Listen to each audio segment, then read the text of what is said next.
So y'all know this tea is getting what? Piping hot. Baby, look. So now they saying in the courts, they're bringing up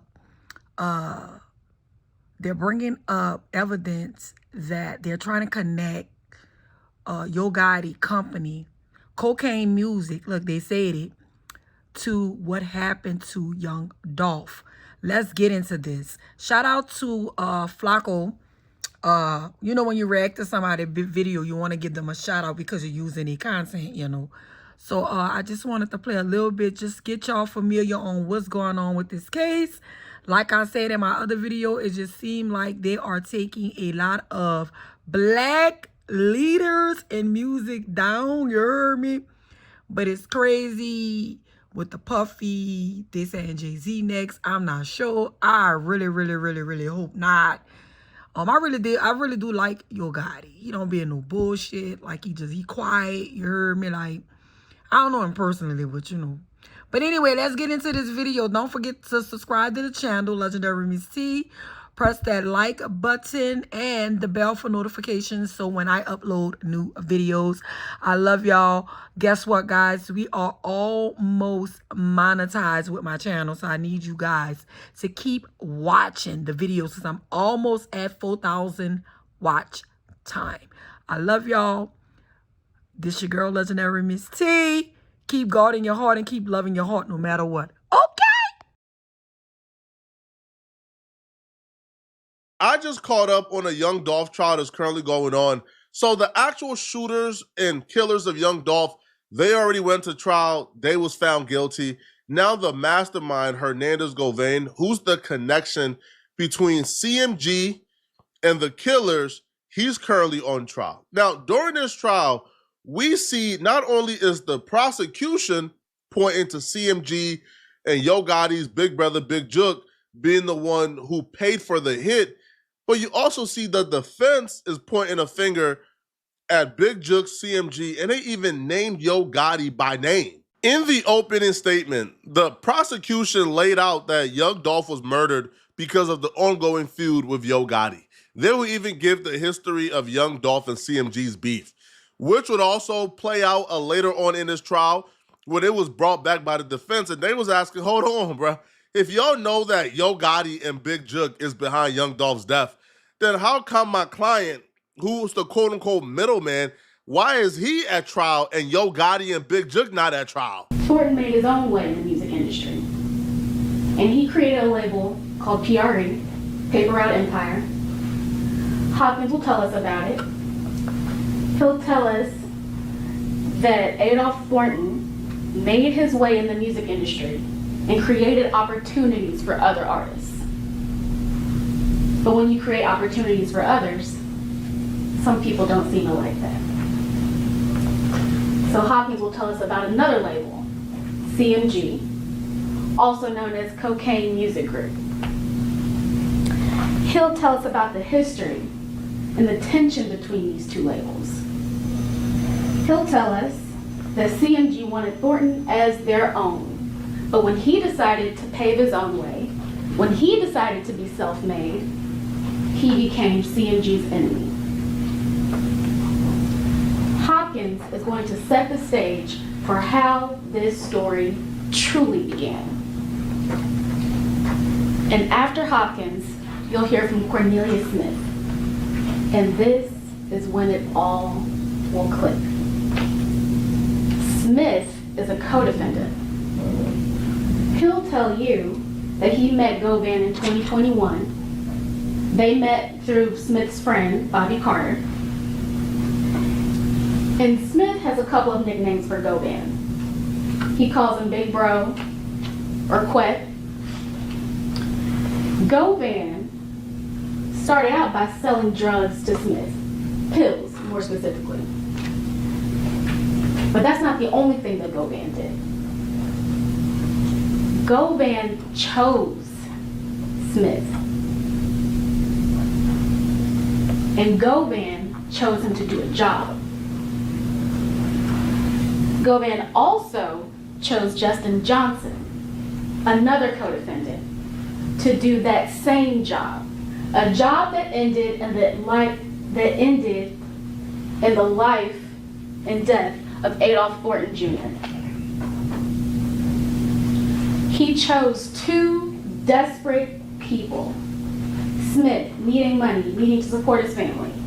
Justin Johnson, an aspiring and up-and-coming rap artist that wanted to be on CMG's label, the very label that Govan had access to and was affiliated with.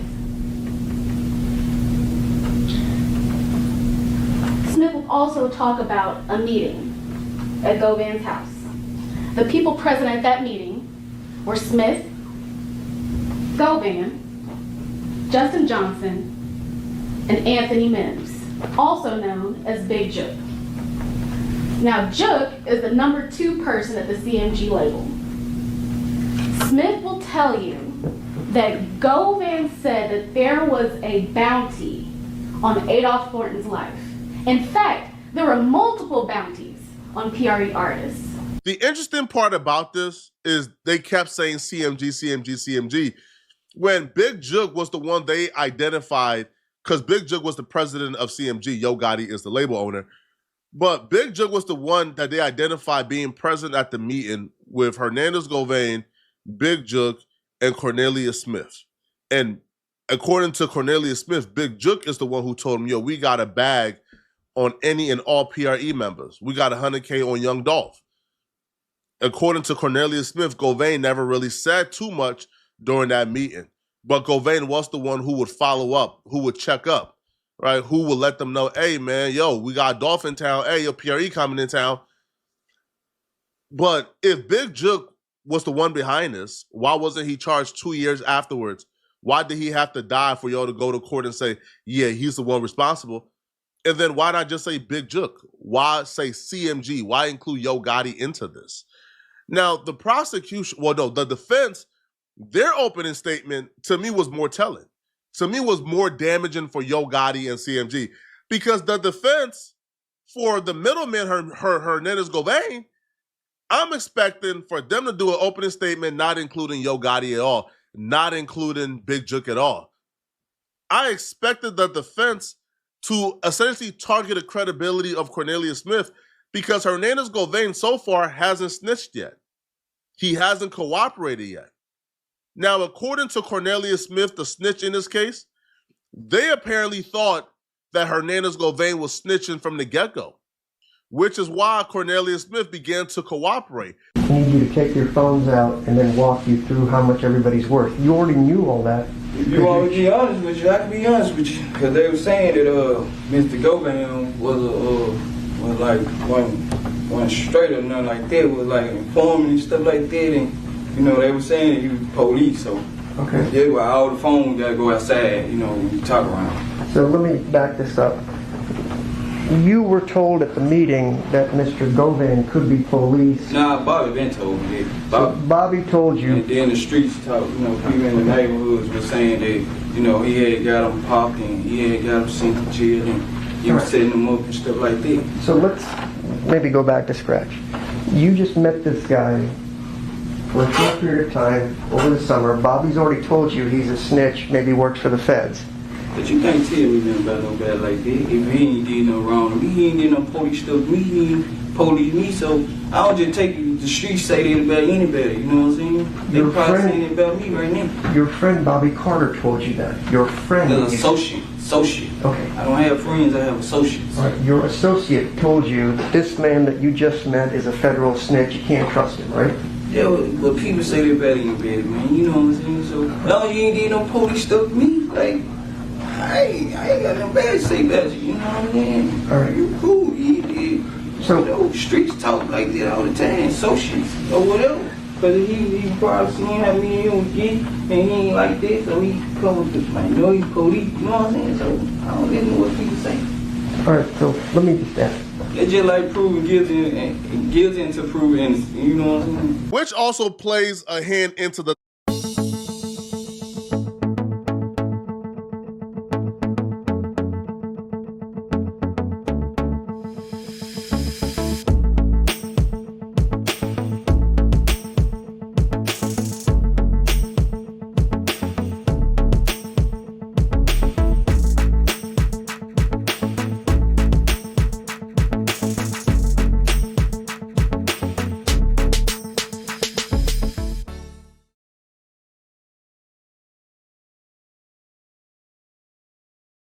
All right, hey you guys, welcome to my channel. Y'all, I'm coming in here with another boho style. Y'all, I absolutely love this look and I can't wait to show you just how easy it was for me to do it. So these locks were sent to me by Y Wigs, y'all, and these are probably one of the prettiest locks I have come into contact with. They are well made, they're soft, there's no smell. Y'all know boho style is my thing, it's my go-to. This is one of those styles you don't have to think too much about. You don't have to be perfect when it comes to your install. I feel like the messier and older these kind of styles, like these boho styles look, the better they look. Y'all get what I'm trying to say? Y'all, it's so freaking windy here in Connecticut. It's crazy. So really quickly, because Isaiah is about to bust through that door with my husband, they sent me 4 bags of these locks, and each package comes with 24 or 26 locks, and these are 26 inches long. So you get a good amount of lock, and then at the end of each lock you get a decent amount of curls. Each lock has about maybe like 4 to 5 strands of curly hair coming from it. So you don't need a lot of this hair to make your hair really full. I basically just only use 3 packs of this, so I have 1 pack left over. And they do have some weight to it, so keep that in mind. These are not super light. They're not light as air. No, they've got some weight to them. I definitely feel these on my head. It's not pulling, it's not tugging. I don't have a headache or anything like that. I ended up doing the illusion method, which I'm gonna show you guys just my braid pattern, give you guys an up close look at the hair, and I'm gonna also show you what I used in the hair as far as products goes, just to define the curls. I'm gonna stop blabbing right now. Y'all make sure you check the description box. I'll have the direct link to these locks down there. And yeah, let's go ahead and get to the tutorial part of this video.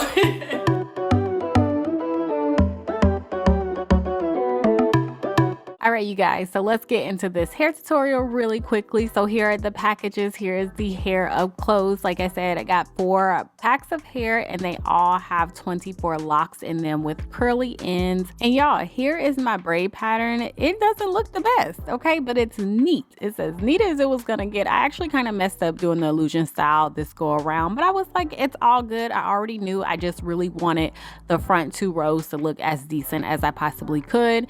And the back to me didn't matter, and that's the thing that I love about doing styles like this, any kind of boho styles, especially if you're crocheting them. I just think it's the way to go because I knew I was going to wear my hair up mainly like half up, half down.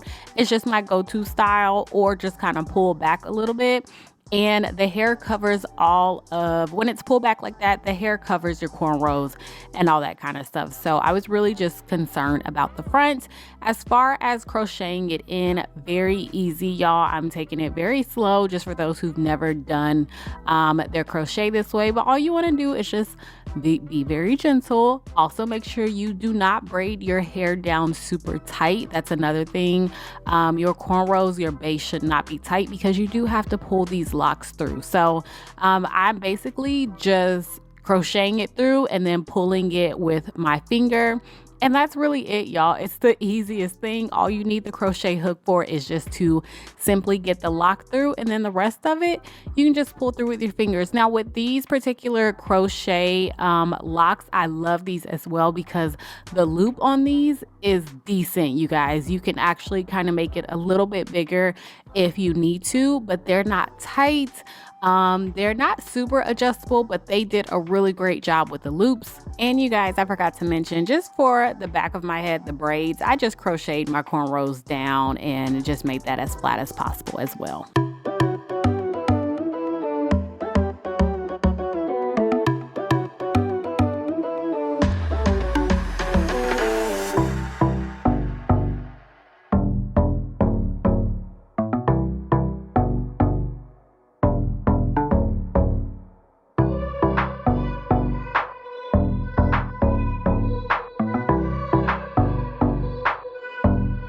So it shouldn't take you long to get the locks in, y'all. It should maybe take 30 minutes, depending on how fast you're going. Defense, which they thought Hernandez Govan was the police. They thought he was somebody who was cooperating. They was very suspicious of him from the very beginning. So, like, why would they give Hernandez Govan $100,000? Why would they play into his hand? Like, why would they make him the mastermind of everything?